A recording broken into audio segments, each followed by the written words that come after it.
სამოქალაქო საზოგადოება საზოგადოებრივ მაუწყებელს ოფიციალური წერილით მიმართავს და სახალხო ეთერის აღდგენას ითხოვს. Ცოტა ხნის წინ საგანგებო განცხადება გაკეთდა მაუწყებელთან. სამოქალაქო საზოგადოების წარმომადგენლები საზოგადოებრივი მაუწყებლის ორთვიანი პროტესტის აღსანიშნავად მასშტაბურ აქციასაც აანონსებენ. ნინუცა კერკელია ჩაგვერთვება პირდაპირ ეთერში და უფრო დეტალურად გვეტყვის რას ითხოვენ სამოქალაქო საზოგადოების წევრები. Keti უკვე ჩააბარე სამოქალაქო საზოგადოების წევრებმა წერილი და ხელმოწერები მოქალაქეების, რომლებიც ითხოვენ, რომ საზოგადოებრივმა მაუწყებელმა შეასრულოს თავის ვალდებულება და ეთერი დაუთმოს ხალხის ხმას. ასევე დღეს მაუწყებლის შენობასთან დაანონსდა 29 იანვარს 7 საათზე ფართომასშტაბიანი აქცია.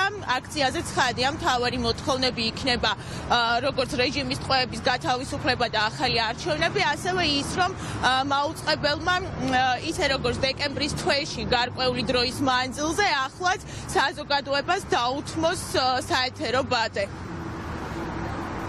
საზოგადოებრივ მაუწყებელმა სიტყვა გატეხა და ფაქტობრივად იგნორირების პოლიტიკა აირჩია. აქედან გამომდინარე 2 თვის თავზე ჩვენ ვაორგანიზებთ მასშტაბურ აქციას 29 იანვარს 7 საათზე და ფაქტობრივად ერთი მხრივ ეს ბრიფინგი ამის ანონსს ემსახურება, მეორე მხრივ ჩვენ მოვაგროვეთ უამრავი ხელმოწერა საზოგადოების მხრიდან და ვითხოვთ აი ეთერის აღდგენას, რაც ოფიციალურადაც შეგვაქვს ტელევიზიაში და ეხლა ფაქტობრივად ამასაც ვაკეთებთ, რაც საფუძველს მოგწევს იმისა, რომ არც სამართლებრივი ვარ და არც სხვა კუთხით მაუწყებელს არ ექნება შესაძლებლობა, რომ თავი დაიძრუნოს.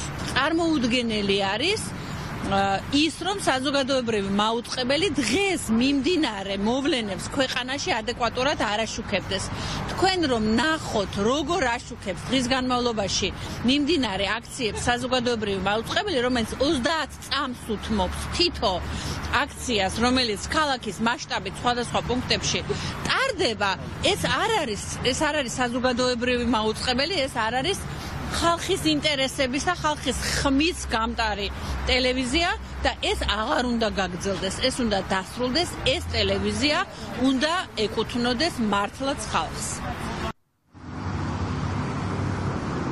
მთავარი მოთხოვნა არის ეთერი დაეთმოს საზოგადოებას, მთავარი მოთხოვნა არის გადადგეს საზოგადოებრივი მაუწყებლის ადმინისტრაცია, ანუ ხელმძღვანელობა 7 საათზე 29 იანვარს არის ჩანიშნული აქცია საზოგადოებრივი მაუწყებლის მიმდებარე ტერიტორიაზე, როგორც დღეს განცხადების ავტორები ამბობდნენ, ეს იქნება ფართომასშტაბიანი აქცია უცვლელი მოთხოვნით, რომ დაეთმოს ეთერი ხალხის ხმას. ასევე უცვლელი მოთხოვნა იქნება ახალი არჩევნების დანიშნა რეჟიმის ტყვეების გათავისუფლება და დღეს საზოგადოებრივი მაუწყებლის მიმდებარე ტერიტორიაზე თქვეს სამოქალაქო საზოგადოების წევრებმა, რომ როცა ჟურნალისტი არის ახლა ციხეში და ის შიმშილობს უკვე 16 დღეა, არავის აქვს არც გაჩუმების, არც დანებების უფლება, მოკლედ პროტესტის დღე ჩანიშნულია 29 იანვარი 7 საათი პირველი არხის შენობის მიმდებარე ტერიტორია.